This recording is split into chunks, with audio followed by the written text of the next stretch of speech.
Good morning students, Punia live class में आपका स्वागत है। मैं प्रियंका भारती। हम लोग कौन सा चैप्टर कवर कर रहे थे? Carbonyl compound. कार्बोनिल कंपाउंड में हमने अल्कोहल कंप्लीट किया है और हम फिनॉल पे प्रोसीड किए थे।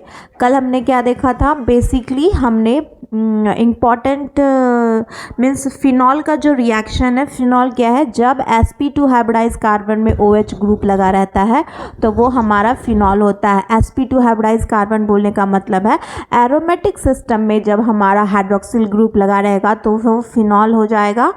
और इसमें जब हम लोग रिएक्शन करेंगे तो जो एरोमेटिक सिस्टम का मेन कोर कंपोनेंट है, जैसे कि रेजोनेंस, इंडक्टिव इफेक्ट, वो सब मतलब दो फैक्टर को कंसिडर करके कोई रिएक्शन करेंगे। जैसे कि रिंग में अगर इलेक्ट्रॉन विड्रॉइंग ग्रुप लगा हुआ है तब रिंग की एसिडिटी क्या होगी? अगर हमने रिंग के अंदर कोई इलेक्ट्रॉन विड्रॉइंग ग्रुप अटैच किया है, सब्स्टिट्यूट किया है, तब जो हमारा OH है उसमें जो H है, जो H+ रिलीज़ होगा तो उसकी एसिडिटी पे मतलब वो कितना, अगर इलेक्ट्रॉन विड्रॉइंग ग्रुप हमारे रिंग में लग गया है तो रिंग की एसिडिटी इन्हांस होगी, बढ़ेगी या डिक्रीज़ होगी। अगर तो हम दो इम्पॉर्टेंट कंक्लूजन पे पहुँचे थे। अगर इलेक्ट्रॉन डोनेटिंग ग्रुप लगा रहेगा, जैसे कि अल्काइल ग्रुप लगा रहेगा या फिर कोई डोनेट करने वाला ग्रुप, ऐसा ग्रुप जिसके पास लोन पेयर ऑफ इलेक्ट्रॉन है, तो वो रिंग की एसिडिटी को डिक्रीज़ कर देगा, क्योंकि जो OH है वो H+, जो फिनॉल में जो OH हाइड्रोक्सिल ग्रुप है वो जल्दी से H+ नहीं रिलीज़ करेगा। लेकिन इसके अपोजिट जब हमने इलेक्ट्रॉन विड्रॉइंग ग्रुप लगा दिया, जैसे CO, NO, NO2, तो वो क्या करता है, जो रिंग की एसिडिटी को इन्हांस कर देता है। मीन्स अब हमारा जो फिनॉल है वो आराम से H+ रिलीज़ करेगा। एसिडिटी का तो यही मतलब होता है ना कि कितने आसानी से वो H+ रिलीज़ कर दे। और जो नेगेटिव चार्ज है, वो नेगेटिव चार्ज उस कंपाउंड या फिर मॉलिक्यूल पे किस तरह से स्टेबल है, तो फिनॉल ज़्यादा एसिडिक था किसके कंपेयर में? अल्कोहल के कंपेयर में। क्यों? क्योंकि यहाँ पे जो नेगेटिव चार्ज है वो थ्रू रेजोनेंस रिंग के अंदर जा रहा है और स्टेबल है, और ऐसा कुछ भी नहीं हो रहा था हमारा अल्कोहल में। और सबसे इम्पॉर्टेंट चीज़ हमने क्या देखा था? हैलोजन के केस में क्या होता है, ऐसे तो नॉर्मल ट्रेंड है कि हमेशा जो है रेजोनेंस को प्रेफरेंस दिया जाएगा इंडक्टिव इफेक्ट के कंपेयर में। दो इफेक्ट हमेशा लगाएंगे, कोई भी क्या फिनॉल का रिएक्शन कराएंगे तो दो इफेक्ट हम हमेशा लगाएंगे उस रिएक्शन में। दिमाग में लेके चलना इंडक्टिव और रेजोनेंस, और हमेशा रेजोनेंट जो हमारा रेजोनेंस इफेक्ट है वो डोमिनेट हो जाता है इंडक्टिव इफेक्ट पे। लेकिन हैलोजन के केस में, जैसे क्लोरीन, फ्लोरीन, ब्रोमीन, आयोडीन, इस केस में हमने क्या देखा था कि यहाँ पे इंडक्टिव इफेक्ट डोमिनेट है रेजोनेंस पे, यानी हम लोग प्रायोरिटी देंगे इंडक्टिव इफेक्ट को, बिकॉज जो हमारा हैलोजन है वो थोड़ा सा इलेक्ट्रोनेगेटिव ज़्यादा है तो वो आराम से इलेक्ट्रॉन रिंग के अंदर नहीं देगा। अब जब हम लोग एसिडिटी का कंपेयर करेंगे तो इस यहाँ पे माइंड में रखेंगे कि हैलोजन के केस में हमारा इंडक्टिव इफेक्ट डोमिनेंट हो जाएगा रेजोनेंस के कंपेयर में, बट और बाकी सब में हमारा हमेशा रेजोनेंस को प्रायोरिटी देंगे इंडक्टिव इफेक्ट में। समझ में आ गया? और एक लास्ट हमने बहुत इंपॉर्टेंट कल एक कॉन्सेप्ट सीखा था, इंटरमोलिकुलर और intramolecular hydrogen bonding. pKa value याद रखना है। तो सबसे ज़्यादा, जितना ज़्यादा pKa वैल्यू उतना कम एसिडिटी, यानी कि जो एसिडिटी है वो इन्वर्सली प्रोपोर्शनल है pKa वैल्यू का। जो कार्बोक्सिलिक एसिड है उसका pKa वैल्यू 5 था, और जो फिनॉल है उसका pKa वैल्यू 10 के आसपास था, और जो अल्कोहल है उसका pKa वैल्यू 16 से 19 था। इतना ही हमने देखा था। और आज हम लोग chemical method of preparation of phenol पढ़ेंगे, यानी हम लोग कितने मेथड से फिनॉल को प्रिपेयर कर सकते हैं। और आज की क्लास में भी यही दोनों कॉन्सेप्ट के बिहाफ पे सारा रिएक्शन चलेगा। और सबसे इम्पॉर्टेंट एक चीज़ मैं बताई थी, दिमाग में लेके चलेंगे फिनॉल के रिएक्शन में कि कोई भी हम रिएक्शन कराएंगे उस केस में हमारा एरोमेटिसिटी डिस्टर्ब नहीं होना चाहिए। मीन्स कंपाउंड का एरोमेटिक कैरेक्टर हमेशा रीगेन होना चाहिए, क्योंकि अगर हमने एरोमेटिसिटी को डिस्टर्ब कर दिया किसी भी तरह से तो कंपाउंड हमारा डिस्टेबल हो जाएगा, क्योंकि एरोमेटिक कंपाउंड ही सबसे ज़्यादा स्टेबल कंपाउंड होता है। ठीक है, तो आज हम लोग फर्दर क्लास को प्रोसीड करते हैं। जितना भी रिएक्शन लगाएंगे ब्रेन में रेजोनेंस इफेक्ट चेक करेंगे, इंडक्टिव इफेक्ट चेक करेंगे, और कोई भी कीमत पे कंपाउंड की एरोमेटिसिटी को लूज़ नहीं करेंगे। अगर इन केस कहीं पे लूज़ हो रहा है तो हम फिर से उसमें एरोमेटिसिटी को रीगेन कराएंगे, और बेसिकली हम लोग इसमें सब्स्टिट्यूशन रिएक्शन करेंगे, यानी कि हाइड्रोजन को हटा के कुछ लेके आएंगे। तो अगर इलेक्ट्रोफाइल को सब्स्टिट्यूट कराएंगे तो इलेक्ट्रोफिलिक सब्स्टिट्यूशन रिएक्शन, अगर न्यूक्लियोफाइल को सब्स्टिट्यूट कराएंगे हाइड्रोजन को हटा के तो न्यूक्लियोफिलिक सब्स्टिट्यूशन। अब इसमें एज सच हमें कुछ भी ऐसा नहीं है जो हमें ऐसे स्ट्रेस दे के याद करना पड़ेगा। लॉजिक से चलेंगे, बेसिक कॉन्सेप्ट से चलेंगे और सारा रिएक्शन को आज कवर करेंगे। तो आज क्लास स्टार्ट करते हैं हमारा method of preparation of phenol. हाँ, अगर इस टाइप का रिएक्शन दिया रहेगा तो मैं क्या बोली हूँ कि हैलोजन के केस में हमारा थोड़ा सा बिहेवियर चेंज होता है। यहाँ पे क्या होगा, माइनस मतलब इंडक्टिव इफेक्ट हमारा डोमिनेट कर जाएगा in compare to resonance effect, लेकिन बाकी सब केस में रेजोनेंस इफेक्ट को ही प्रायोरिटी देंगे। तो इंडक्टिव इफेक्ट क्या होता है हमारा, डिस्टेंस नंबर पावर यानी DNP, यानी कि जितना पास में रहेगा उतना स्ट्रांगली वहाँ पे इलेक्ट्रॉन को खींच के रखेगा। अब हमें एसिडिटी बोल रहा है, जैसे ही एसिडिटी बोलेगा हमारे ब्रेन में कॉन्सेप्ट आएगा कि H+ रिलीज करेगा, जो कि हमारा कंपाउंड H+ रिलीज करेगा O-। अब ये जो नेगेटिव चार्ज है, एक तो ये रिंग के अंदर रेजोनेंस में जाके स्टेबल होगा, ऊपर से यहीं पे इलेक्ट्रॉन खींचने वाला, क्योंकि यहाँ पे रेजोनेंस हमारा डोमिनेट नहीं हो रहा है। इंडक्टिव इफेक्ट, हाँ, क्योंकि इलेक्ट्रोनेगेटिविटी ज़्यादा है इसीलिए ये थोड़ा सा एक्सेप्शन केस है। अब यहाँ पे क्या हो रहा है, मेरा नेगेटिव चार्ज मोर स्टेबल है, क्योंकि नेगेटिव यहाँ पे सबसे ज़्यादा पास में है ऑर्थो वाला। अगर हमें कंपेयर करने देगा तो कि सबसे ज़्यादा एसिडिक कौन हो जाएगा, A, B, C और D, क्योंकि यहाँ पे 1-3 का डिस्टेंस है, यहाँ पे 1-2 पे है और ये 1-4 पे है। समझ में आ गया, कोई दिक्कत नहीं है। जो क्लोरीन है वो इलेक्ट्रॉन विड्रॉइंग है, जो इलेक्ट्रॉन विड्रॉइंग ग्रुप होता है, यानी इलेक्ट्रॉन को अपनी तरफ खींचेगा, कैसे, इंडक्टिव इफेक्ट से। और जो हमारा इलेक्ट्रॉन डोनेटिंग ग्रुप है, यानी कि ये इलेक्ट्रॉन डोनेटिंग ग्रुप है, कैसे, रेजोनेंस से। दो इफेक्ट लग रहा है, इसके पास लोन पेयर भी है, बट हैलोजन के केस में हमारा बस ये हमारा एक तरह से सोचो कि एक्सेप्शन ही है कि हैलोजन के केस में क्या हो जाता है, हैलोजन क्या हो गया, क्लोरीन, ब्रोमीन, आयोडीन, फ्लोरीन। इस केस में हमारा इंडक्टिव इफेक्ट क्या होता है, डोमिनेंट हो जाता है इन कंपेयर टू रेजोनेंस, यानी कि यहाँ पे प्रीडोमिनेंट फैक्टर हमारा इंडक्टिव इफेक्ट है। ये बात हम दिमाग में लेके चलेंगे, नहीं तो गलत हो जाएगा। अगर रेजोनेंस लगाएंगे तो गलत हो जाएगा, इसलिए सबसे ज़्यादा और यहाँ पे क्या बात, ये चीज़ तुमको ब्रेन में रखना पड़ेगा। अगर ये कॉन्सेप्ट हम भूल जाएंगे तो हमारा क्वेश्चन गलत हो जाएगा कि ये क्या बोल रहा है कि फॉर्मर कौन, पहले वाला कौन है, इंडक्टिव इफेक्ट है। और इंडक्टिव इफेक्ट हमें पता है कि डिस्टेंस नंबर पावर, यानी कि ये डिस्टेंस पर डिपेंड करेगा, जितना दूर होगा उसका इफेक्ट कमज़ोर होते जाएगा। तो सबसे ज़्यादा इफेक्ट 2 वाला पे, फिर 3 पे, फिर 4 पे, इसलिए हमारा ऑर्थो, मेटा, पारा, फिर नॉर्मल, फिनॉल। ठीक है, समझ में आ गया, कंफ्यूज नहीं होना है। अब ये वाला एग्जाम्पल है, अब बोल रहा है कि ज़्यादा एसिडिक कौन है, इसमें भी एक NO2 ग्रुप है और इसमें भी एक NO2 ग्रुप है। और एसिडिक का मतलब तुम्हारे ब्रेन में सिग्नल क्या जाएगा, H+ बाहर छोड़ेगा तो O-।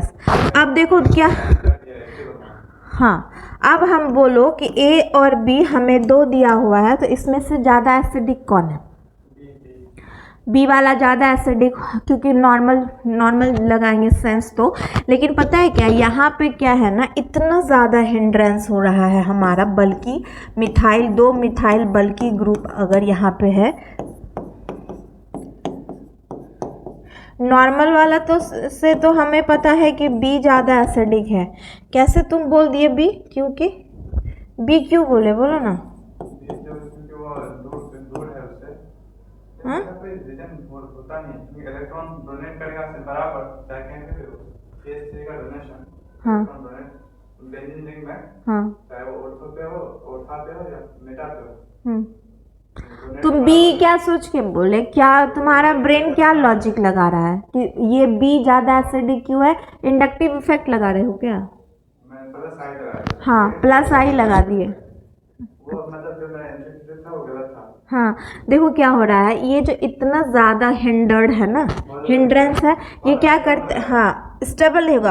अब जो नेगेटिव चार्ज यहाँ आएगा तो वो रेजोनेंस में जाएगा ना, NO2 का रेजोनेंस माइनस आर इफेक्ट लग रहा है। बट यहाँ पे इतना ज़्यादा हमने हिंड्रेंस बढ़ा दिया कि जो इसका p ऑर्बिटल है खाली वाला, उसी में तो इलेक्ट्रॉन जाएगा, वो आउट ऑफ प्लेन चला जा रहा है, यानी मतलब एक ही प्लेन पे रहेगा तभी ना इलेक्ट्रॉन आएगा इसके पास।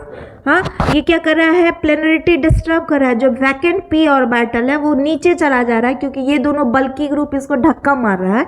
इसके कारण यहाँ पे नेगेटिव चार्ज जो है इसके पास रेजोनेंस में नहीं आ पा रहा है।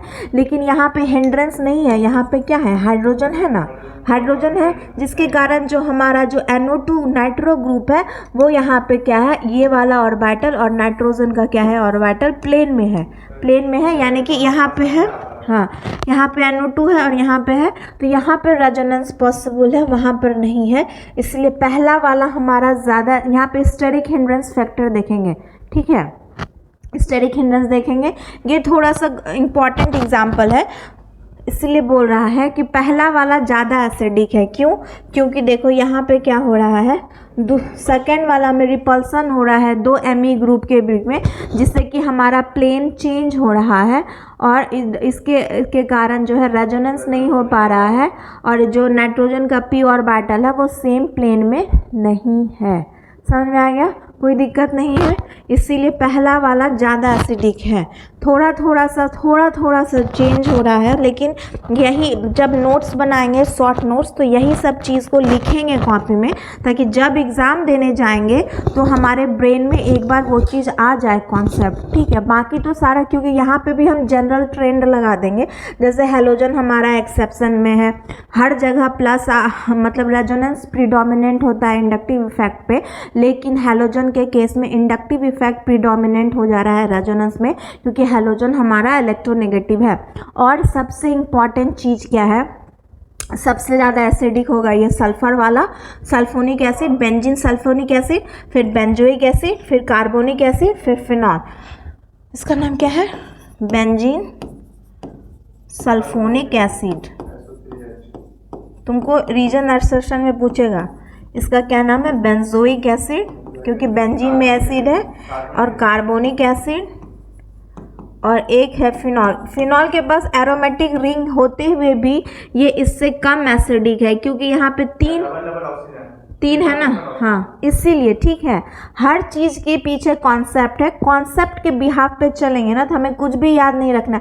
इसके पास वैकेंट डी ऑर्बिटल है, नेगेटिव चार्ज इसका वैकेंट डी ऑर्बिटल में भी जाएगा और रेजोनेंस में भी जाएगा, तो यहाँ पे नेगेटिव चार्ज जब ये H+ रिलीज करेगा और जो हमारा नेगेटिव चार्ज है वो सल्फर के वैकेंट डी ऑर्बिटल में भी जाएगा और रिंग में भी जाएगा, इसलिए ये वाला अब यहाँ पे नेगेटिव चार्ज बहुत अच्छे से स्टेबल है। उसके बाद यहाँ पे तो दो ऑक्सीजन का माइनस आई इफेक्ट और फिर रेजोनेंस भी लग रहा है, यहाँ पे 3 ऑक्सीजन है। समझ में आ गया? तुमको ये ऑर्डर याद रहना चाहिए, क्योंकि एग्जाम में तुमको पूछेगा। हाँ समझ में आ गया? ये बहुत इंपॉर्टेंट है, क्योंकि एग्जाम में तुमको देगा एसिडिटी निकालने के लिए।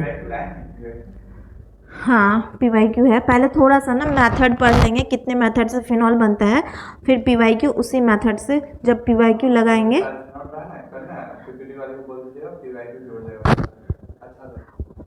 पहले थोड़ा सा ना, थोड़ा रिएक्शन पढ़ लोगे ना तब PYQ समझ में आएगा। डायरेक्ट PYQ दूंगी ना तो फिर कंफ्यूज हो जाओगे। देखो जैसे कि क्या है, 1-2 क्वेश्चन है इसमें PYQ का। ये क्या है, कार्बोनिक एसिड है ना, हाँ, और ये Na+H-, ठीक है, समझ में आ गया, कोई दिक्कत नहीं है। अब ये क्या है, अगर ये H+ है, अगर ये H+, सुनो, सोडियम बाइकार्बोनेट है ना मेरा, ये sodium bicarbonate as a base काम करेगा। हाँ, कार्बोनिक एसिड कंफ्यूज नहीं होना, H2CO3 है। सुनो, इसको लिखेंगे कैसे, पहले लिखने स्ट्रक्चर हमको पता होना चाहिए। C double bond O OH दो OH इधर भी OH। अब क्या ये एसिडिक है, H प्लस लूज करेगा और इसके पास लेके आएंगे। अगर ये NaOH लेके आ रहे हैं, मान लो कि कोई बेस लेके आ रहे हैं, NaOH हमारा बेस है ना, बोलो ये OH माइनस क्या करेगा, H प्लस ले लेगा, बोलो। जैसे ही ये H प्लस लेगा तो यहाँ पे क्या आएगा, H प्लस गया तो यहाँ नेगेटिव चार्ज, हाँ, और यहाँ पे Na प्लस O माइनस और हमारा वाटर बाहर। और जो कि ये कैटायनिक आयनिक फॉर्म में, कैटायन आयनाइज है, जैसे ही कहीं पे जाएगा तुरंत ये क्या हो जाएगा, सेपरेट हो जाएगा। इसीलिए यहाँ पे लिया है सोडियम बाइकार्बोनेट। तो बाइकार्बोनेट तो क्या क्या, इसी को तो ऐसे लिख दिया NaHCO3 ऐसे ही लिखा है ना, लेकिन खोल के लिखेंगे तो ऑक्सीजन से, ऑक्सीजन के ऊपर में नेगेटिव चार्ज है। अब इसके पास है H प्लस, यहाँ से लेगा H प्लस, हाँ, तो फिर से कार्बोनिक एसिड बन जाएगा ना, और यहाँ पे क्या हो जाएगा, O माइनस Na प्लस, ठीक है, और हमारा कार्बोनिक एसिड चला गया। तो यहाँ पे हमारा कैसे रिएक्शन हो रहा है, एसिड बेस रिएक्शन, इसी को तो बोलेंगे, ये एसिड बेस रिएक्शन का एग्जांपल है। अब फिर एक बार लिया फिनॉल, ठीक है, और एक बार ले लिया है बेंजोइक एसिड, ठीक है, दो बार लिया ना, एक बार फिनॉल लिया और हमें दिमाग में क्या है कि ये ज़्यादा एसिडिक है इसके कंपेयर में, हाँ, ठीक है, फिर से यहाँ पे वही रिएक्शन चलेगा, हाँ, ठीक है, वही निकल गया। कोई दिक्कत है रिएक्शन समझने में, बोलो। अब बोल रहा है कि इसमें से कौन सा रिएक्शन फिजिबल है, दोनों रिएक्शन कराया, हाँ, हाँ, दोनों में से मतलब ज़्यादा प्रोडक्ट की तरफ कौन सा जाएगा, हाँ, ठीक है। अब ये क्वेश्चन तुमको देगा कि इसमें से दोनों रिएक्शन फिजिबल कौन है, यानी कि अच्छे से कौन जाएगा। तो हमें पता है कि इस बेंजोइक एसिड की एसिडिटी, और इससे पहले क्या था, सल्फोनिक एसिड था ना, उसके बाद बेंजोइक एसिड की एसिडिटी ज़्यादा है, फिर कार्बोनिक एसिड, फिर फिनॉल, तो दूसरा वाला ही फिजिबल होगा क्योंकि इसकी एसिडिटी ज़्यादा है फिनॉल से, समझ में आ रहा है। तो ये ज़्यादा एसिडिक है तो ले ही नहीं पाएगा यहाँ से H प्लस, क्योंकि ये खुद ही ज़्यादा एसिडिक है। तो ये खुद H प्लस छोड़ने के लिए तैयार बैठा हुआ, तो क्यों ही लेगा उससे, नहीं लेगा ना, हाँ। इसीलिए सेकेंड वाला, इसमें से बस ये वाला फिजिबल होगा क्योंकि इसकी एसिड इसके कंपेयर में ये स्ट्रांग है, ठीक है, समझ में आया। जिसके कंपेयर में जो स्ट्रांग रहेगा वही ना जीतेगा, समझ में आ रहा है बात। तो ये वाला तो रिएक्शन फिजिबल ही नहीं है, यानी कि वो प्रोडक्ट की तरफ शिफ्ट ही नहीं करेगा। बात समझ में आ रहा है, कोई दिक्कत है, बोलो, हाँ।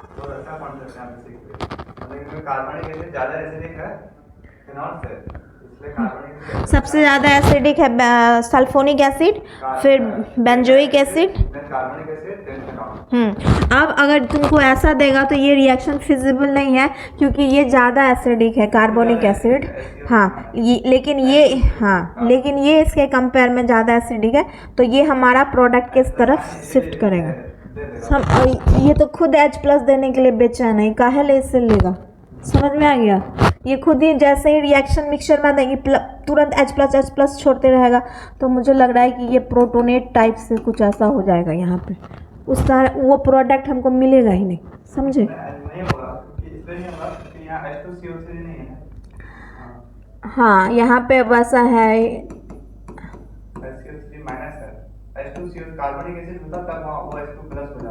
हाँ, ये अगर वैसे भी ये इतना ज़्यादा एसिडिक है कि अगर ये प्रोटोनेट होना चाहेगा तो ले सकता है ना इसका H, क्योंकि एक H तो है मेरे पास, एक H तो है ना, हाँ ना, हाँ, लेकिन वो रिएक्शन प्रोडक्ट उतना हमको मिलेगा नहीं, लेकिन ये पाथवे से रिएक्शन जाएगा नहीं। मैं कह रही हूँ यहाँ पे प्रोटोनेट होने का चांसेस है, क्योंकि यहाँ पे अभी प्रोटोनेट होने का चांस तब होता है, हाँ, जब वाटर दिया हुआ होता है या कोई बेस दिया हुआ होता है, कोई एसिड दिया हुआ होता है, जैसे HCl हो जाता तब वो H+ आयन लेके रिसीव करके, अभी भी तो ये चीज़ है ना हमारे पास, इसके पास H+ नहीं है,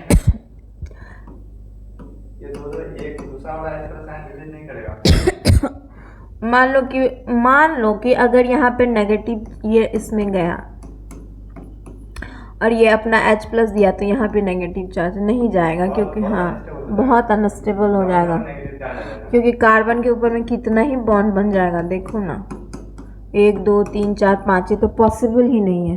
ठीक है, तो थोड़ा सा लॉजिक से चलेंगे ना तब रिएक्शन कर लेंगे। ठीक है, अगर कुछ भी प्रॉब्लम होता है ना, स्ट्रक्चर को खोलेंगे, फटाक से खोलेंगे, और तब उस बिना खोले तो तुम कंफ्यूज हो जाओगे। अभी तो बिना खोले लगता है कि अच्छा आराम से H प्लस छोड़ेगा और 3 ऑक्सीजन में स्टेबल हो जाएगा, लेकिन जैसे स्ट्रक्चर खोलेंगे और रेजोनेंस में लेके आएंगे तुमको खुद सेंस हो जाएगा कि 5 बॉन्ड को कार्बन बनाने से रहा, तो ऐसा होगा नहीं। ठीक है, समझ में आ गया। अब देखो, अब हम लोग method of preparation of phenol start कर रहे हैं, यानी कितने तरह, बहुत सारा मेथड है जिससे हम लोग फिनॉल का प्रिपरेशन करेंगे। फिनॉल यानी कि sp2 हाइब्रिडाइज कार्बन, यानी एरोमेटिक सिस्टम में जब OH हाइड्रोक्सिल ग्रुप रहेगा तो वो हमारा फिनाइल हो जाएगा। हाँ नहीं, फिर समझ नहीं पाओगे, घर जाके थोड़ा सा नोट स्क्रीनशॉट लेके घर जाके 2x पे देखना ना, पहले बात को समझो। अब यहाँ पे क्या है, बेंजीन सल्फोनिक एसिड है। हाँ, और ये क्या लिए, बेस लेके आए, किस, हमको कुछ नहीं पता है, कोई नॉलेज नहीं है, हम चुपचाप देख रहे हैं एसिड है, बेस, एसिड बेस रिएक्शन कराएंगे, क्योंकि सबसे फास्ट एसिड बेस रिएक्शन होता है। क्यों? क्योंकि ये आयनिक रिएक्शन है, आयनिक रिएक्शन बहुत जल्दी हो, हाँ, इसलिए तुरंत होगा। जैसे ही इसमें बेस डालेंगे, जो भी रिएक्शन होना है तुरंत हमारा हो जाएगा। तो अभी क्या करेंगे, जैसे कि हम कुछ नहीं आता है, हम नॉर्मल कॉन्सेप्ट से चलेंगे। यही है ना, यही है बेंजीन सल्फोनिक एसिड। अब लेके आ रहा है ये बेस, क्या करेगा, H प्लस ले लेगा। अब क्या बनेगा देखो, हाँ ये बनेगा H2O। अब ये तो बोल नहीं रहा है, और थोड़ा सा टेम्परेचर भी दिया हुआ है 350 डिग्री सेंटीग्रेड। हाँ, अब हमको दिया हुआ तो नहीं है ना फिर कि कितना एक ही मोल नहीं, ऐसा तो नहीं दिया हुआ है, मतलब ड्रॉप वाइज डाले तो और भी तो होगा ना हमारा NaOH, बेस का और भी तो मॉलिक्यूल होगा ना टेस्ट ट्यूब में। तो फिर भी अब ये क्या करेगा, Na प्लस और OH माइनस, अब बेचारा क्या करेगा, डायरेक्ट यहाँ पे अटैक करेगा और ये बाहर चला जाएगा। तो यहाँ पे क्या होगा, OH बाहर क्या जाएगा, Na2SO3। समझ में आया है, कोई दिक्कत है? हाँ, कोई प्रॉब्लम नहीं होना चाहिए।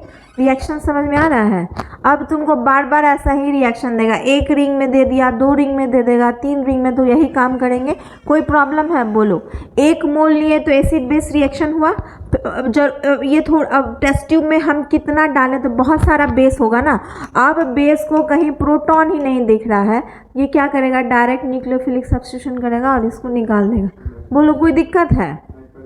अब दूसरा रिएक्शन भी हमारा ऐसे ही प्रोसीड होगा जैसा पहला वाला है। कॉन्सेप्ट से चलेंगे ना तो कोई प्रॉब्लम नहीं है, कुछ टफ नहीं है, पर अगर हम इसको याद करने का कोशिश करेंगे ना तभी चीज़ें हमारा कॉम्प्लेक्स हो जाता है। अब देखो फिर से है बेंजीन सल्फोनेट, यहाँ पे बना के दिया हुआ है, H हटा के दिया हुआ है ना, यहाँ तो हटा के दिया, फिर NaOH ले आया, ये क्या करेगा, यहाँ पे अटैक करेगा और ये निकल जाएगा, और बाहर क्या जा रहा है, अरे वैसे ही कर रहा है, Na2 यानी Na2SO3 बाहर चला गया, और हमारा ON फिर से H प्लस ला के हम लोग इसको क्या करते हैं, प्रोटोनेट OH। समझ में आ रहा है, कोई दिक्कत है? कोई दिक्कत नहीं है ना। अब देखो, अभी 1 रिंग था तो बेंजीन, और 2 एरोमेटिक रिंग था तो क्या, नेप्थलीन, एंथ्रासीन था कि नेप्थलीन, नेप्थलीन, हाँ, तो इसका नाम क्या हो जाएगा, इसको बोलते हैं बेंजीन सल्फोनिक एसिड, तो नेप्थेनिक सल्फोनिक एसिड। सोडियम का कैटायन है ना, सोडियम नेप्था सल्फोनिक एसिड, समझ, इस तरह से नाम होगा। अब फिर से क्या करेंगे, सोडियम हाइड्रोक्साइड बेस लेंगे, हीट लेंगे, थोड़ा सा फ्यूज़ कर देंगे। फ्यूज़न का मतलब है कि थोड़ा सा उसमें क्या करेंगे, मान लो टेस्ट ट्यूब में ये कंपोनेंट है, सोडियम मेटल डालेंगे और थोड़ा सा गर्म करेंगे, ठीक है, हीट करेंगे, फ्यूज़ करेंगे, तो सोडियम मेटल है हमारा, फिर से रिएक्शन प्रोसीड होगा और OH आ जाएगा। घर जाके बस क्या करना है, रिएक्शन को खोल खोल के लिखना है कि यहाँ से ये क्यों हटा, एक बार हम ऐसा सोच लेंगे तब हमें याद नहीं करना पड़ेगा। क्यों हटा बताओ? क्योंकि हम सब्स्टिट्यूशन रिएक्शन ये आ रहा है बेस, उसको H प्लस है ही नहीं, एरोमेटिसिटी तो डिस्टर्ब नहीं करेंगे क्योंकि रेजोनेंस एनर्जी घट जाएगा, डायरेक्ट यहाँ पे अटैक करेगा, बाहर चला जाएगा। तो Na2SO3 हमारा बाहर चला गया और ये ONA माइनस और OH एक स्टेप ज़्यादा करके दे रहा है, कोई दिक्कत नहीं होना चाहिए। थोड़ा सा प्रैक्टिस करना। Organic chemistry as a math है, ठीक है। जैसे मैथ्स हम लोग प्रैक्टिस करते हैं ना, ऐसा थोड़ी है कि एक ही बार मैथ्स को पढ़ लिया और हो गया, उसको बार बार प्रॉब्लम लगा। थ्योरी पढ़ेंगे और जाके प्रैक्टिस करेंगे। अब देखो बहुत इंपॉर्टेंट रिएक्शन है ये, तुमको बहुत तरह से बदल बदल के देगा। जो तुम्हारे पास कॉन्सेप्ट है हम करके जाएंगे, ठीक है। डॉस प्रोसेस है। डॉस प्रोसेस में क्या होता है, किसका हाइड्रोलिसिस करते हैं?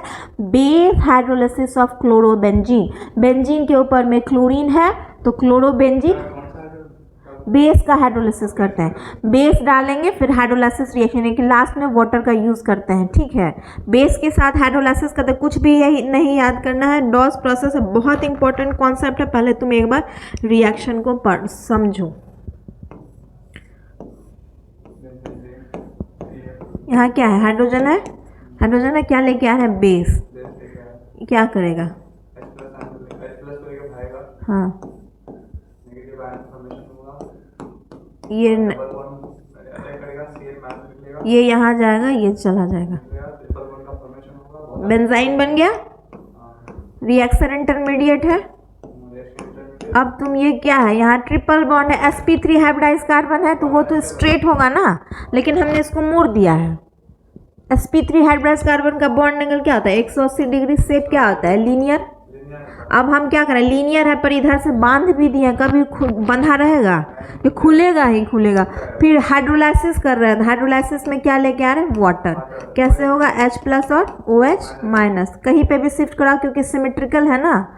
अगर अनसिमेट्रिकल रहता, अगर CH3 वगैरह रहता यहाँ पे, तब पॉजिटिव चार्ज यहाँ पे देते, नेगेटिव चार्ज यहाँ। अगर यहाँ पे NO2 ग्रुप रहता तब नेगेटिव चार्ज यहाँ, उस तरह से करते। अभी हमारा सिमेट्रिकल है, यानी कि हम कहीं भी कुछ भी दे दें, हमारी मर्जी। मैं यहाँ पे दी, यहाँ पे दी, कोई दिक्कत है? बोलो, कोई प्रॉब्लम है? अब वाटर, हाँ ये सब, ये जब मास्टर्स के बाद एक एग्ज़ाम होता है ना नेट का, नेशनल एलिजिबिलिटी टेस्ट। अगर तुम नेट क्वालिफाई कर जाओगे तो असिस्टेंट प्रोफेसर की जॉब लगेगी, अच्छी जगह से PhD वगैरह कर लोगे। तो जब तुम नेट क्वालिफाई करते हो ना, तो तुमको क्लास 12 से लेके मास्टर्स तक का सारा केमिस्ट्री पढ़ना पड़ता है। अगर कोई नेट क्वालिफाई किया, इसका मतलब है कि वो अपने एक दिन में, ये थोड़ा सा इंटरेस्ट पे भी है। जैसे तुम कुछ ही कोटा के कुछ अच्छे टीचर मिलेंगे जो मैकेनिस्टिक अप्रोच, जैसे आप पढ़ा रहे हैं ना, फाइल का अटैक होगा, क्यों चाहता है हाँ, क्योंकि जब मैं पढ़ती थी ना तो मुझे खुद प्रॉब्लम होता था, तो मैं सोचती थी इतना सारा हाइड्रोजन है, यही वाला क्यों गया। तो फिर तुम भी खुद से, जब तक हम खुद से नहीं पढ़ेंगे ना, जैसे दूर से तो तुमको किसी के बारे में मतलब सुना सुनाया बात ही पता चलता है, जब हम उस इंसान के पास जाते हैं तब लगता है कि बहुत सारा र्यूमर है, असली में वो आदमी वैसा नहीं है। ऑर्गेनिक का भी बहुत हवा है कि ये है वो है, नेगेटिव होता है, कुछ नहीं होता है, कुछ याद हमको नहीं पता है बेंजाइन मैकेनिज्म क्या है, हम नहीं जानते हैं। वो थोड़े पूछेगा कि रिएक्शन का नाम बताओ, वो चुपचाप क्लोरोबेंजीन आयोडोबेंजीन देगा, NaOH दे देगा, ये देगा, ये कुछ नहीं देगा तुमको, ये देगा टेम्परेचर दे देगा, ये दे देगा बेस दे देगा। अब तुम एक बार भी पढ़ के जाओगे तो तुम्हारा, अब यहाँ पे बेस लेके आ रहे हैं, क्या कर सकता है? हाँ, और कुछ कर, अब यहाँ पे थोड़ा सा ट्विस्ट कर देगा, थोड़ा सा यहाँ पे इलेक्ट्रॉन विड्रॉइंग ग्रुप वगैरह लगा देगा। अब तो अब इतना कॉमन सेंस रहेगा तभी ना। अगर इलेक्ट्रॉन डोनेट, तब कहाँ पे नेगेटिव चार्ज देंगे? अगर इलेक्ट्रॉन विड्रॉइंग ग्रुप है तो यहाँ पे नेगेटिव चार्ज आएगा, और इलेक्ट्रॉन डोनेटिंग ग्रुप है तो इसके दूर से यहाँ देंगे। और इलेक्ट्रॉन विड्रॉइंग ग्रुप कल क्या क्या था? साइनाइड था, CO था, NO था। और ये इलेक्ट्रॉन डोनेटिंग ग्रुप क्या था? अल्काइल ग्रुप था, या वैसा ग्रुप जिसके पास लोन पेयर ऑफ इलेक्ट्रॉन हो, जैसे मिथॉक्सी वगैरह। मिथॉक्सी यानी OMe यानी OCH3, इसके पास लोन पेयर भी और ये +I भी दे रहा है, तो ये क्या हो जाएगा? +R। प्लस आर हो जाएगा, लेकिन ये सब क्या है माइनस आर। अब H प्लस लेके आएंगे और OH माइनस, तो माइनस प्लस में जाएगा और यहाँ प्लस, ये प्रोडक्ट हमारा बन गया। हमको फिनॉल मिला ना, बोलो। हाँ, बेसिकली हम जहाँ पे क्लोरीन था वहाँ पे हमारा OH नहीं आया है, देखो उसके नीचे आया है OH। अच्छा, वैसे तो सिमेट्रिकल है, हाँ सिमेट्रिकल है। अब बस थोड़ा सा हम अलर्ट वहाँ पे होंगे, अगर ये सब्स्टिट्यूट करके देगा तब थोड़ा सा, हाँ तब देखेंगे कि नेगेटिव चार्ज कहाँ पे स्टेबल हो रहा है, वहाँ पे हम थोड़ा सा अलर्ट हो जाएंगे, बाकी तो नहीं है। बहुत इंपॉर्टेंट है ये हमारा बेंजाइन मैकेनिज्म है। जब रिएक्शन में इंटरमीडिएट पढ़ोगे तो जैसे कार्बोकेटाइन, कार्बीन, नाइट्रीन होता है ना, वैसे ही हमारा रिएक्शन इंटरमीडिएट बहुत तरह का होता है। जैसे बार बार हम लोग कार्बोकेटाइन बना रहे हैं, फिर आगे हम लोग एल्डिहाइड वगैरह पढ़ेंगे तो वहाँ पर बार बार एल्डोल कंडेंसेशन वगैरह में कार्बेनाइन, मतलब हमारा reaction intermediate carbocation, कार्बेनाइन, carbene, नाइट्रीन, benzene, ये 4 बहुत इंपॉर्टेंट है। तो ये रिएक्शन एग्जाम्पल है बेंजाइन मैकेनिज्म का, यानी यहाँ पे रिएक्शन हमारा बेंजाइन मैकेनिज्म से चलता है। समझ में आ गया? बेंजाइन, क्योंकि जब बेंजाइन का फॉर्मेशन हो रहा है इसलिए, हाँ इसी को बोलते हैं बेंजाइन। आइन क्यों? क्योंकि अल्काइन होता है ना, अल्काइन यानी कि कार्बन कार्बन ट्रिपल बॉन्ड, तो यही तो है कार्बन कार्बन ट्रिपल बॉन्ड। चूँकि बेंजीन में ट्रिपल बॉन्ड है इसलिए इसका नाम क्या है? बेंजाइन। ठीक है, अब बोल रहा है कि यहाँ पे क्या हो रहा है, ये रिएक्शन किसका एग्जाम्पल है? न्यूक्लियोफिलिक एरोमेटिक, ये एग्जाम्पल है, मतलब न्यूक्लियोफिल है, न्यूक्लियोफिल ही आएगा, न्यूक्लियोफाइल आएगा और एरोमेटिक कंपाउंड पे सब्स्टिट्यूशन हो रहा है, इसलिए इसका नाम है न्यूक्लियोफिलिक एरोमेटिक सब्स्टिट्यूशन। जो रिएक्शन है वो कैसे होता है, ये रिएक्शन कैसे प्रोसीड करता है? पहले एलिमिनेशन होगा, उसके बाद एडिशन होगा, इसीलिए इसको बोलते हैं बेंजाइन इंटरमीडिएट। पहले क्या होता है? एलिमिनेट करा रहे हैं ना बेस से, हाँ, फिर एलिमिनेट, फिर एडिशन करा रहे हैं H प्लस OH, जो भी मान लो इलेक्ट्रोफाइल दिया तो इलेक्ट्रोफाइल ही ऐड करेंगे, हमको कुछ नहीं दे रहा है, हाइड्रोलाइसिस है तो वाटर ही लेंगे। अगर हमें इलेक्ट्रोफाइल दिया या फिर जनरेट करना पड़ा तब तो एडिशन करेंगे। समझ में आ गया? इसीलिए इसका नाम है, पहले एलिमिनेशन हो रहा है। ये किस तरह से रिएक्शन जा रहा है?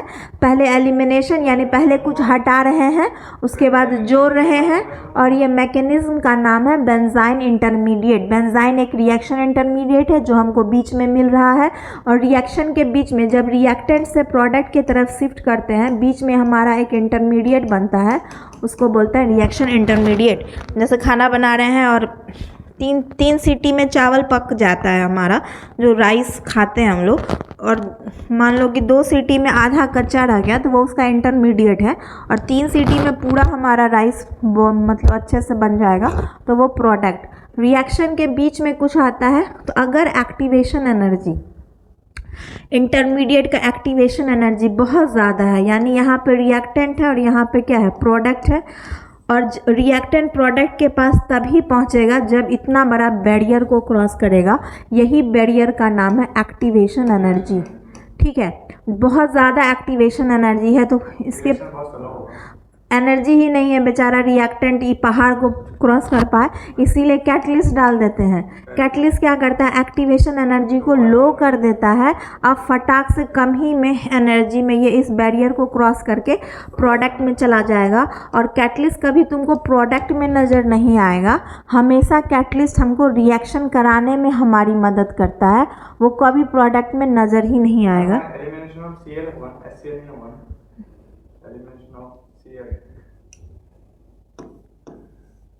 हाँ देखो ना क्या क्या क्या हट रहा है।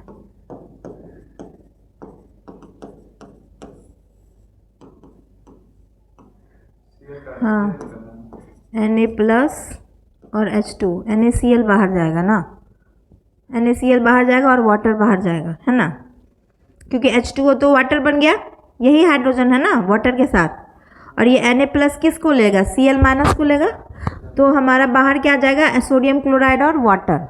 Elimination of HCl create the benzene, और ये बोल रहा है कि बेंजाइन कैसे, बेंजाइन जो बन रहा है तो क्या क्या बाहर जा रहा है? H और Cl, बेंजाइन का बात कर रहा है।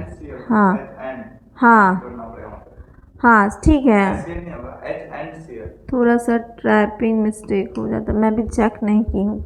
Elimination of HCl create benzyne that undergo addition. जब बेंजाइन बन जाएगा, यानी पहले हमने एलिमिनेशन करा दिया हाइड्रोजन और क्लोरीन का, और जब हमारा रिएक्शन इंटरमीडिएट बेंजाइन बन गया, बेंजाइन का मतलब है कि ये जो sp हाइब्रिडाइज कार्बन हमारा बेंजीन में आ जाएगा, तब अब हम लोग इसमें कुछ जोड़ देंगे वाटर, तब हमको फिनॉल मिल जाएगा। ये एक तरीका है फिनॉल का प्रोडक्शन का, method of preparation of phenol, और इस मेथड का नाम है डॉस प्रोसेस। डॉस प्रोसेस में हमारा बेंजाइन इंटरमीडिएट का फॉर्मेशन होता है। बेसिकली ये एलिमिनेशन एडिशन रिएक्शन है, एग्जाम्पल है एलिमिनेशन एडिशन रिएक्शन का, यानी इस रिएक्टेंट में दो मैकेनिज्म साथ साथ चलेगा। ये पहला एलिमिनेशन, उसके बाद एडिशन, और रिएक्शन इंटरमीडिएट बेंजाइन। जो बेंजाइन रिएक्शन इंटरमीडिएट है वो बहुत ही ज़्यादा अनस्टेबल है, क्योंकि sp3 हाइब्रिडाइज कार्बन को हम लोगों ने, हमें पता है कि जो sp3 हाइब्रिडाइज कार्बन है वो लीनियर होता है, बट हमने इसको मोड़ के रखा है।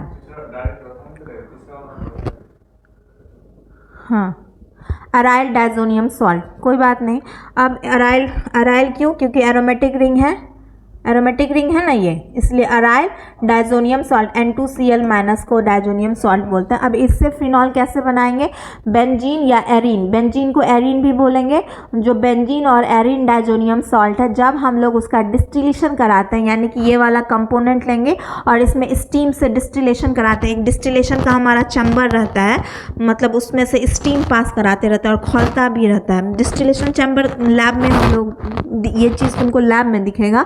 जब हम लोग बेंजीन डायजोनियम सॉल्ट का डिस्टिलेशन कराएंगे स्टीम से, तब फिनॉल होगा या सब्स्टिट्यूटेड फिनॉल होगा। बेसिकली हमको कुछ नहीं करना है। अगर हमारा रिएक्टेंट में N2 है तो तुमको पता है कि जो N2 है ये गुड लिविंग ग्रुप है, क्योंकि ट्रिपल बॉन्ड है। जहाँ भी N2 रहेगा आराम से हट जाएगा और लेके क्या आ रहे हैं H+ और OH माइनस अटैक करेगा, N2 बाहर चला जाएगा, क्योंकि ये क्या है, गैस है ना, रिलीज हो जाएगा एटमॉस्फेयर में।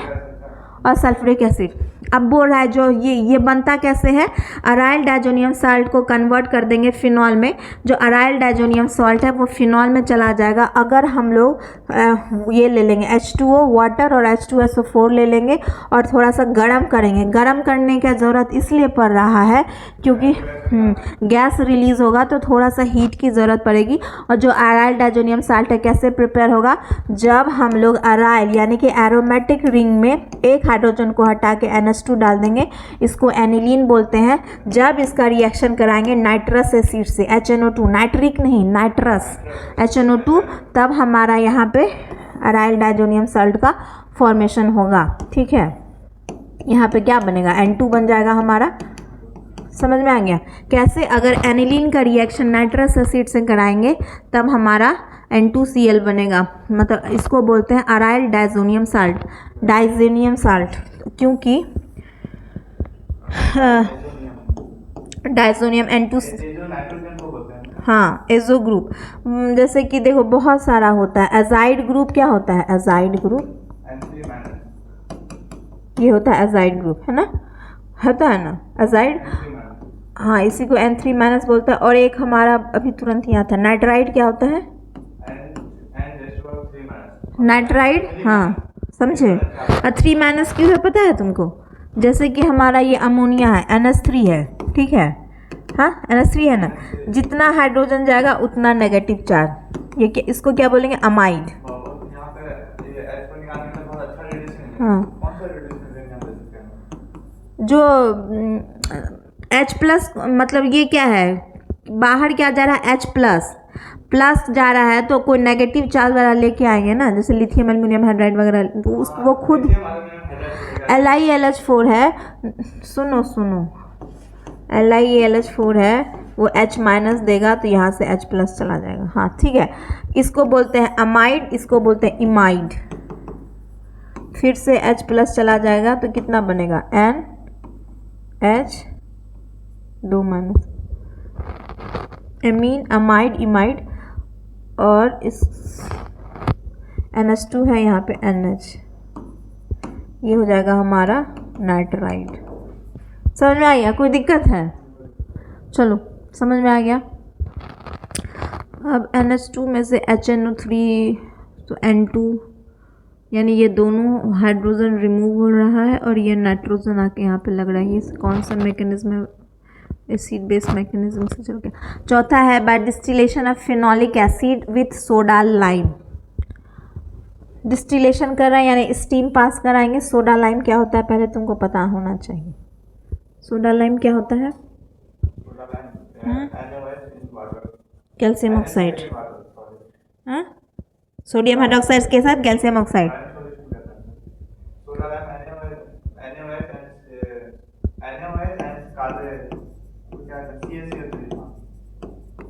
ठीक है, तुमको कभी कभी NaOH भी देगा, कभी कभी सोडा लाइम भी देगा, तुम पहचान लेना अपना। ठीक है, अब क्या करेंगे, जो हमारा फिनोलिक कार्बोक्सिलिक एसिड है, दो कुछ भी होगा 1 2 है तो फिनोलिक कार्बोक्सिलिक एसिड, समझ में आ गया?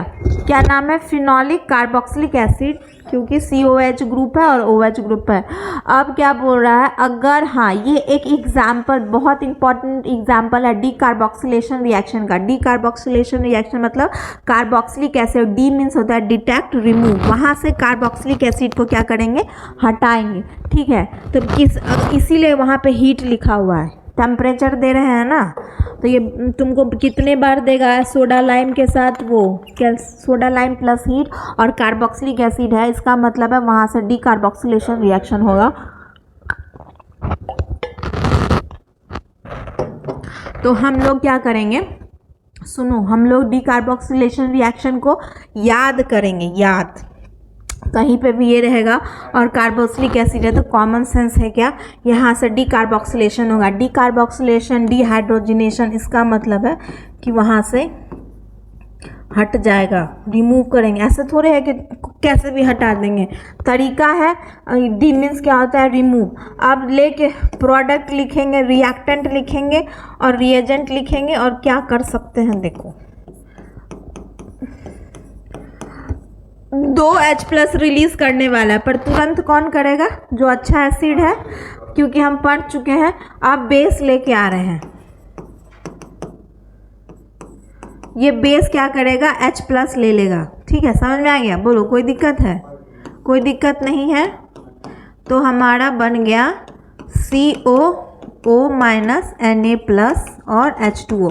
यही सब दिक्कत हो जाता है जब बच्चा याद करने लगता है एग्जाम में, तो उसको सेंस भी नहीं है, यहाँ भी H है, यहाँ भी H है, बेस ले रहा है, उसको क्या पता कौन सा लेंगे, उसको थोड़े ना कोई सेंस है। लेकिन जो स्ट्रांग, जो तुरंत H+ रिलीज करेगा, उसी को खींचेगा, तो ये करेगा, क्योंकि ये कार्बोक्सिलिक एसिड है, ये अच्छा एसिड है। अब देखो रिएक्शन कैसे चलेगा हमारा, यहाँ पे देखो अब जो हम लोग हीट ले लिए हैं, हमें पता है कि कार्बन डाइऑक्साइड क्या है, अच्छा गैस है ना, गैस तुरंत रिलीज हो जाएगा एटमॉस्फेयर में, समझ में आ रहा है? तो ये माइनस यहाँ पे जाएगा, देखो कैसे रिलीज होगा, ये क्या है, आयनिक फॉर्म में है ना, तो ये क्या होगा, जैसे ही टेम्परेचर देंगे, ये बॉन्ड यहाँ पे शिफ्ट हो जाएगा और ये बॉन्ड यहाँ पे आ जाएगा। तो क्या रिलीज हो रहा है, देखो यहाँ नेगेटिव चार्ज आएगा, और यहाँ पे हमने कहीं से भी ये क्या करेगा, प्रोटॉन, हाँ, और बाहर क्या चला गया, CO2, हाँ, तो यहाँ पे क्या आ जाएगा, H आ जाएगा ना, बोलो। हाँ, अब हमारा ये फिनॉल बन गया, यही तो बना रहे हैं, यही बनाना था हमको प्रोडक्ट में। और ONA आ रहा है फिर से, मतलब बेस लिए है ना हम लोग, बेस तो ख़त्म तो नहीं हुआ, NaOH फिर से क्या करेगा, ये H+ ले लेगा, और ये तो वेल अंडरस्टूड है, बार बार तुमको ये आयनिक फॉर्म में देगा ही। फिर तुम्हारे ब्रेन में क्वेश्चन आएगा कि यहाँ भी H है, यहाँ भी H है, बोलो, और बेस आ रहा है Na+ OH-, तो कौन सा H+ लेगा, आँख से दिख रहा है ऑक्सीजन वाला लेगा, तो ये ले लिया और बना हमारा क्या। इसी तरह से सोच सोच के बनाना है, समझ में? अब फिर से क्या करेंगे, इसको वही क्या बोले थे हम, वर्कअप करा देंगे। हाँ, वर्कअप करा दे हाइड्रोलाइसिस, तो तुम्हारा फिनॉल बन जाएगा। H+ ले रहा है, कहाँ चिपकेगा, यहाँ पे, कोई दिक्कत है, बोलो। हाँ,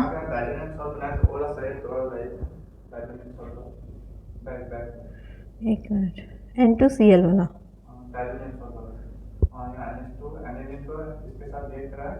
नाइट्रस एसिड, नाइट्रिक एसिड के साथ हाँ डायरेक्ट बन गया था। N2Cl, कैसे बना थोड़ा दिखाइए। NH2 माइनस वो एसिड है ना, एसिड है, H प्लस ले लेगा एसिड, और ये क्या है HNO2, NO2 NO2 है, 2 ऑक्सीजन है ना, एक O माइनस, यही है। ये क्या करेगा, प्रोटोनेट हो जाएगा। हाँ बोलो, हाँ प्रोटोनेट हो गया NH3, चूँकि H प्लस है तो यहाँ पे नेगेटिव, और कुछ लेंगे हमको लगता है यहाँ पे, समझे। NH3 के नाइट्रोजन के ऊपर negative charge, ON double bond O।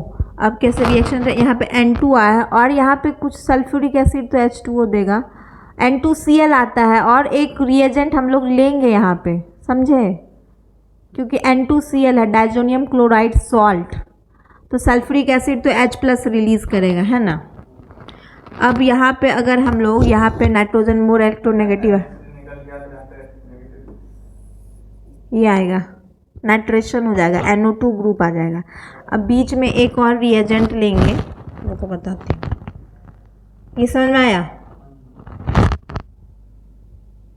ये वाला रिएक्शन देखो कैसे प्रोसीड होगा, और डाइजोटाइजेशन ऑफ बेंजीन। यहाँ पे एक और रिएजेंट है जिससे कि क्लोरीन भी आता है,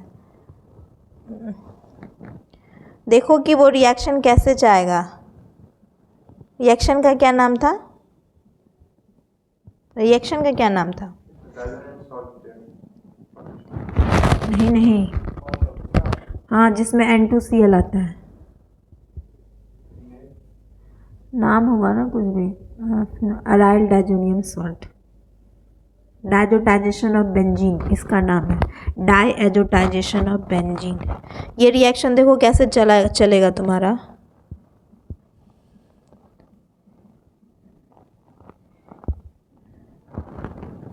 हाँ डाइल्यूट HCl लेते हैं, पता है, हाँ डाइल्यूट HCl लेंगे, उसके बाद रिएक्शन हमारा चलेगा। 1 मिनट तुम उसको पहले करके देखो। देखो एक थोड़ा सा बताती हूँ, क्या है, फॉस्फोरिक एसिड है, बोलो फॉस्फोरिक एसिड है, कुछ नहीं करेंगे, डबल बॉन्ड CH3 ऐसे लिखेंगे, H प्लस आ रहा है। अब यहाँ पे पहले A और B है, तो तुम मोर स्टेबल कार्बोकेटाइन बनाओ, उसके बाद एसिड को प्रोटोनेट कराओ, ठीक है। HCl है ना, H प्लस देगा ना फॉस्फोरिक एसिड, तो कौन सा डबल बॉन्ड प्रोटोनेट होगा, बनाओ ना।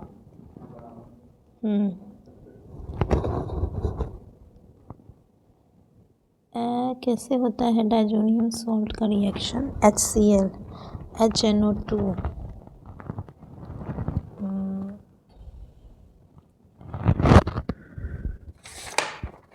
बनाओ जल्दी, HNO2,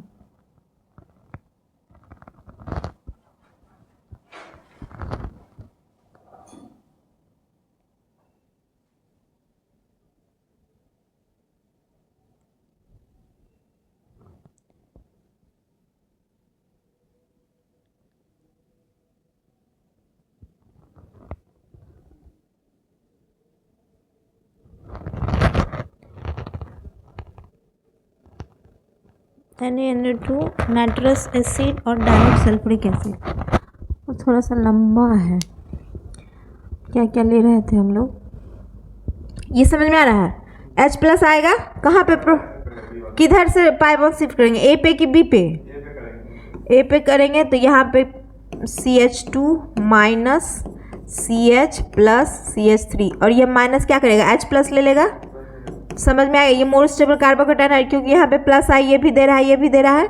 ये जो मोर स्टेबल कार्बोकेटाइन क्यों है, क्योंकि ये भी प्लस आई दे रहा है और ये भी प्लस आई दे रहा है, तो मोर स्टेबल कार्बोकेटाइन है, समझ में आ गया, ठीक है। वो थोड़ा लंबा है, मैं तुम्हें क्लास के बाद बताऊंगी, ठीक है। हम 2 पेज का मैकेनिज्म है, क्योंकि वहाँ पे डाइल्यूट HCl लेंगे ना, फिर वो क्लोरीन आएगा, फिर से उसको प्रोटोनेट करेगा, हाँ लंबा बता दूंगी, समझ में आ गया। अब ये क्या है, ये स्टेबल कार्बोकेटायन है यानी इलेक्ट्रोफाइल जनरेट कर लिए। और तुमको पता है कि बेंजीन रिंग में क्या है, न्यूक्लियोफिलिक रिंग है क्योंकि बहुत ज़्यादा पाई बॉन्ड है, pi bond electron density ring में ज़्यादा है। रिएक्शन कराएंगे लेकिन कोई भी कीमत में एरोमेटिसिटी लूज़ नहीं कराएंगे, ये बात को दिमाग में रख के चलना है। तो अगर मान लो ये वाला पाई बॉन्ड को मैं यहाँ पे शिफ्ट कर दी तो यहाँ पे नेगेटिव चार्ज, यहाँ पे पॉजिटिव चार्ज, समझ में आ गया, कोई दिक्कत है। अब ये नेगेटिव चार्ज को इलेक्ट्रोफाइल हम पहले से जनरेट करके रखे हुए हैं तो यही तो अटैक करेगा, करेगा ना, बोलो कोई दिक्कत है। हाँ अभी देखो ना बन रहा है CH3 इस तरह से लिख दे रहे हैं, कोई प्रॉब्लम है बोलो। हाँ क्योंकि यही कार्बन से तो जुड़ा हुआ है और यहाँ पे पॉजिटिव चार्ज है, यानी इसको और खोल के लिखेंगे तो कैसे लिखेंगे, और मान लो कि एलेबोरेट करके लिखेंगे, ये है और यहाँ पे क्या है, पॉजिटिव चार्ज है, समझ में आ गया। अब हमारा यहाँ पे एक चीज़ देखने का, कंसीडर करने का है, कोई भी कीमत पे एरोमेटिसिटी लूज नहीं होना चाहिए। ये कौन सा कार्बन है, sp3 हाइब्रिडाइज कार्बन है और हमें एरोमेटिक कंपाउंड होने के लिए सब सेंटर पे sp2 हाइब्रिडाइज कार्बन चाहिए। तो क्या होगा, ये भी सेंटर को sp2 हाइब्रिडाइज बनाएंगे। अगर कोई बेस वेस है तो वो क्या करेगा, H माइनस, मतलब कोई बेस आएगा H प्लस ले लेगा और ये नेगेटिव चार्ज यहाँ पे मूव कर जाएगा, कोई दिक्कत है बोलो। तो हमारा एरोमेटिक रिंग में ये बन गया आइसोप्रोपाइल बेंजीन, इसी को बोलते हैं ना आइसोप्रोपाइल बेंजीन। आइसोप्रोपाइल बेंजीन क्यों बोल रहा है, इसका इसके पीछे भी वैलिड रीज़न है। आइसोप्रोपाइल ग्रुप क्यों बोलेंगे, अगर 2 नंबर कार्बन पे सब्स्टिट्यूशन रहता है तो आइसोप्रोपाइल बोलते हैं। तो इसमें है तो ये कार्बन, यहाँ पे क्या है हाइड्रोजन CH3 1 2 नंबर पे सब्स्टिट्यूशन है CH3 का, मिथाइल का, इसलिए आइसोप्रोपाइल। और बेंजीन के साथ है आइसोप्रोपाइल बेंजीन, इसका नाम क्या है, क्यूमीन, कॉमन नेम है क्यूमीन। ये थोड़ा सा मतलब वेल नोन रिएक्शन है, तुमको पता होना चाहिए लेकिन हमको याद नहीं करना है रिएक्शन कैसे जाएगा, ठीक है। हमको पता है कि ये क्या है, एसिड है, H प्लस रिलीज करेगा फॉस्फोरिक एसिड। अब कॉमन सेंस है कि अभी ये नहीं लिए हैं, अभी टेस्ट ट्यूब में यही लिए हैं, इस लेते तो वहाँ भी प्रोटोनेट हो सकता था। पहला ये लेंगे उसके बाद ये लेंगे, समझ में आ गया, वो तो बुक में लिख दिया है तब ना, लेकिन पहले ये लेंगे 1 नंबर, इसको प्रोटोनेट इलेक्ट्रोफाइल जनरेट कर लिए। जब इलेक्ट्रोफाइल जनरेट हो गया मोर स्टेबल कार्बोकेटायन, हाँ मैं थोड़ा बहुत रिएक्शन की हूँ, मेरा PhD चल रहा था बट अभी थोड़ा सा PhD को रुक गई हूँ। मतलब लैब में ऐसा रिएक्शन नहीं होता, पहले मेजर करेंगे, पहले रिएक्शन पहले कॉपी में बनाते हैं कि कितना मोल ये लेंगे कितना मोल ये लेंगे, तब जाके प्रोडक्ट बनेगा, ऐसा निकालते हैं, एक मैथमेटिक्स होता है। उसके बाद उसको मेजर करते हैं, जैसे मेजर करेंगे इसको इलेक्ट्रिक मेजरमेंट रहता है, वो वाला इक्वेशन से पता चल गया कि 2.5 ग्राम या mg बेंजीन चाहिए और ये 0.5 चाहिए। तो फिर टेस्ट ट्यूब लेंगे और टेस्ट ट्यूब पूरा साफ़ वाफ करके लेंगे, उसमें पहले से पानी या कैटायन एनायन कुछ नहीं रहना चाहिए। पूरा टेस्ट ट्यूब को पहले धो धा लेते हैं, फिर उसको ओवन में सुखाते हैं पूरा ड्राई नीट एंड क्लीन। फिर टेस्ट ट्यूब में अब वो हमारे पास एक मेथड रहता है, ये पहले से कोई किया हुआ है, अब हम लोग क्या करेंगे लैब में इसमें थोड़ा सा चेंज करेंगे। तो यही हमारा PhD है। कोई नया मान लो ये तीनों हाइड्रोजन लेके बनाया, हम क्या करेंगे इस तीनों हाइड्रोजन को हटा के यहाँ पे फ्लोरीन क्लोरीन ब्रोमीन, तो कुछ नया तो बना दिए। तो यही हो गया मेरा PhD, कुछ नया। हाँ आपको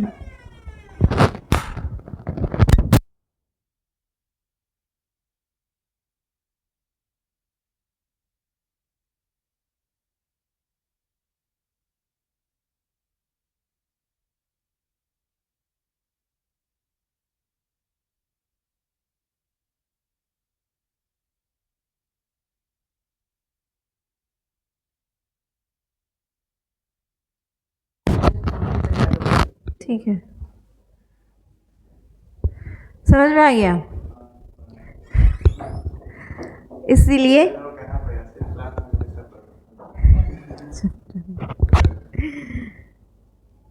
समझ में आ गया। अब क्या बोल रहा है कि अगर हम लोग isopropyl benzene, cumene hydro peroxide क्या होता है बताओ, हाइड्रोजन पेरोक्साइड क्या होता है, H2O2 यानी कि OOH। ये क्या है हमारा हाइड्रोजन पेरोक्साइड, क्योंकि 2 बॉन्ड है, ठीक है। तो क्या ये क्या बना रहा है, क्यूमीन हाइड्रो पेरोक्साइड, यानी कि O2 का इंसर्शन कर देंगे तो हमारा क्यूमीन हाइड्रोजन पेरोक्साइड बन जाएगा ना। बोलो कोई दिक्कत है, नहीं है। C6H5 और कहाँ पे OH आएगा ये भी जोड़ना है, ये भी बात को समझना है। ये कार्बन कार्बन बॉन्ड जो CC बॉन्ड होता है ना, बहुत स्ट्रांग बॉन्ड होता है, और क्योंकि सेम ऑर्बिटल है 2p अच्छा ओवरलैप है, यहाँ पे ऑक्सीजन इंसर्ट नहीं कर पाएगा। लेकिन ये 2p और 1s ऑर्बिटल है, तो ये बॉन्ड थोड़ा सा ओवरलैपिंग यहाँ पे थोड़ा सा इसके कंपेयर में वीक है, तो ऑक्सीजन हमारा यहाँ पे आकर इंसर्ट होगा। समझ में आ गया, कोई दिक्कत है नहीं है। तुमको मन करेगा कि हम यहाँ पे भी ऑक्सीजन जोड़ दें, पर ये CC बॉन्ड होता है ना, बहुत स्ट्रांग बॉन्ड होता है कार्बन कार्बन बॉन्ड, क्योंकि हाँ। और यहाँ पे ओवरलैपिंग कंसीडर कर लेंगे। अगर ये 2p है तो 1s है, ये 2p है तो 2p है, अच्छा ओवरलैपिंग है, स्ट्रांग बॉन्ड है, तो ऑक्सीजन ये बॉन्ड वीक है। जहाँ पे थोड़ा सा भी दुश्मन कहाँ संध लगाता है, जहाँ थोड़ा कमज़ोर आदमी, हाँ, जैसे बड़ा बड़ा हम लोग में जो मीर कासिम वगैरह था हिस्ट्री में, वो गद्दार आदमी, उसी से ना घुसता था दुश्मन, मतलब बॉन्ड यहीं पे वीक है, तो हमारा पेरोक्साइड बॉन्ड यहाँ पे बना। अब हम लोग ये लेके आएंगे एसिड। अब देखते हैं प्रोटोनेट कैसे हो रहा है हमारा, ठीक है, कोई दिक्कत है बोलो। एक भी रिएक्शन याद नहीं करेंगे, सारा लॉजिक से चलेंगे। यहाँ पे भर भर के लोन पेयर है और एसिड लेके आ गए हैं, प्रोटोनेट कर देंगे। मान लो कि इसी को प्रोटोनेट कर रहे हो तुम, यहाँ पे पॉजिटिव चार्ज वाटर जाने का मतलब हमको बाहर क्या जा रहा है वो भी बाय प्रोडक्ट को कंसीडर करेंगे, तो पानी हमारा बाहर चला गया, ये बॉन्ड यहाँ पे चला गया, ठीक है। जो ये बॉन्ड यहाँ पे गया तो देखो ये लोन पेयर यहाँ जाएगा और ये क्या चला जाएगा, टूट जाएगा, तो हमको कीटोन मिलेगा एसीटोन और C6H5 मिलेगा। कोई दिक्कत है बोलो। हाँ, उसके बाद प्रोटोनेट करा दिया ये H+ से, तो जहाँ पे लोन पेयर है वही तो प्रोटोनेट होगा ना। यहाँ पे भी है, यहाँ पे भी है, यहाँ पे भी है, यहाँ पे है। तो अगर इस बाय प्रोडक्ट भी थोड़ा सा यूज़फुल देखेंगे, पानी निकल रहा है तो अच्छा है ना, हमारा वाटर हमको अच्छा यूज़फुल बाय प्रोडक्ट मिल रहा है, तो H2O बाहर चला जाएगा और ये लेके, और ये लोन पेयर यहाँ शिफ्ट करेगा, ये उधर भाग जाएगा, एक एसीटोन और एक फिनॉल। कोई दिक्कत है बोलो। चलो ये सब बात है इसमें, तुम्हारा काम का वही था। अब हम लोग हैं, हाँ, बेंजीन C6H5, यहाँ पे जो C6H5 है ना, बात को समझना है। 5 हाइड्रोजन है, 1 2 3 4 5, और ये इस वाला ग्रुप से जुड़ा हुआ है R से, हाँ। इस यहाँ पे माइनस ले आएंगे और ये H+ ले जाएगा, C6H6 हमारा यहाँ पे बेंजीन बनेगा। फिनॉल तो होगा नहीं ना, फिनॉल का मतलब क्या है, C6H5OH, यही होता है फिनॉल। फिनॉल देखो 3 चीज़ है ये समझने का। फिनॉल,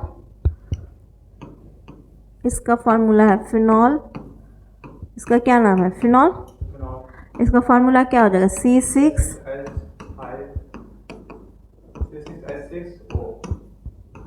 इसको लिखता है ऐसे, C6H5OH, ये क्या है, फिनॉल।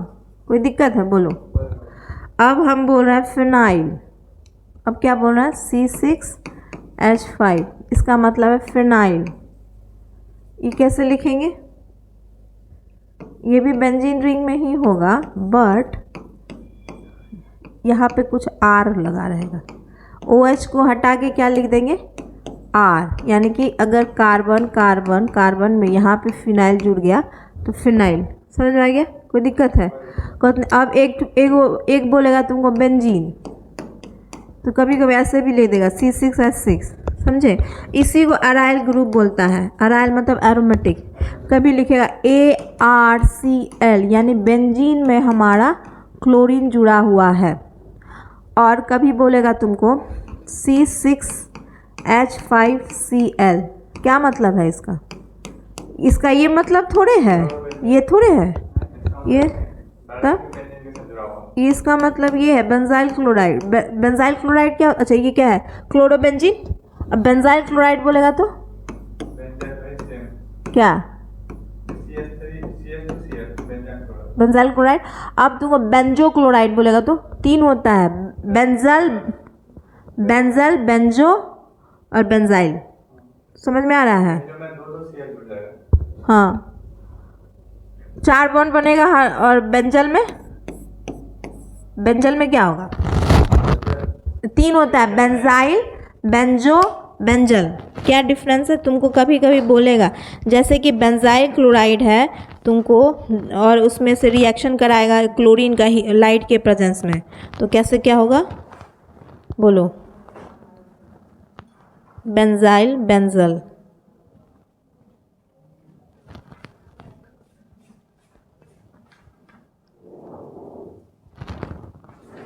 Benzyl, benzal, benzo. देखो कैसे होता है, लिख लो, क्योंकि कभी कभी जो है ना हम लोग लाइट से जब रिएक्शन कराते हैं ना, बेंजाइल में, अब मान लो कि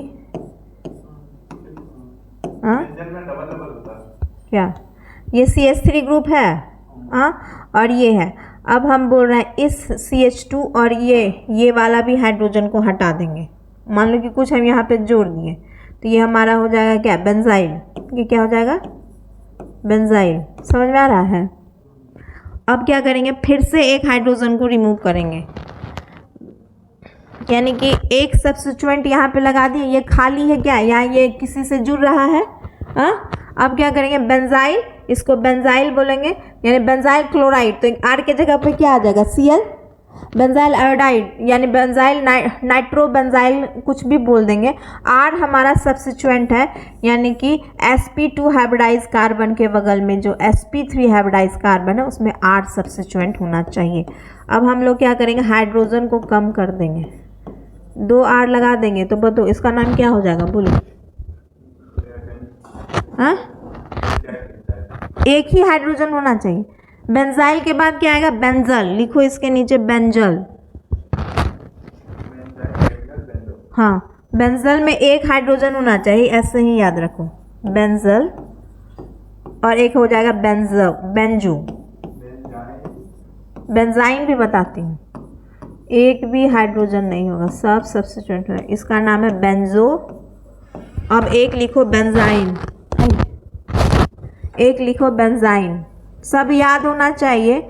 इसका नाम है बेंजाइन। ठीक है, समझ में आ गया? हाँ ठीक है। कल हम लोग आगे मेथड ऑफ प्रिपरेशन कंटिन्यू करेंगे, और एक हमारा बच गया है डायजोटाइजेशन का मैकेनिज्म, वो थोड़ा सा लंबा था इसलिए याद रह गया, वो भी मैं कल कराऊंगी। और जो भी हमारे ऑनलाइन वाले बच्चे हैं वो आराम से वीडियो को घर जाके देखना, एक बार और देखना है, और थ्रू बुक जाना है, बुक से जाके रेजोनेंस और इंडक्टिव इफेक्ट प्रैक्टिस करना है। Thank you so much. कल भी हमारी क्लास होगी मोस्ट प्रोबेबली।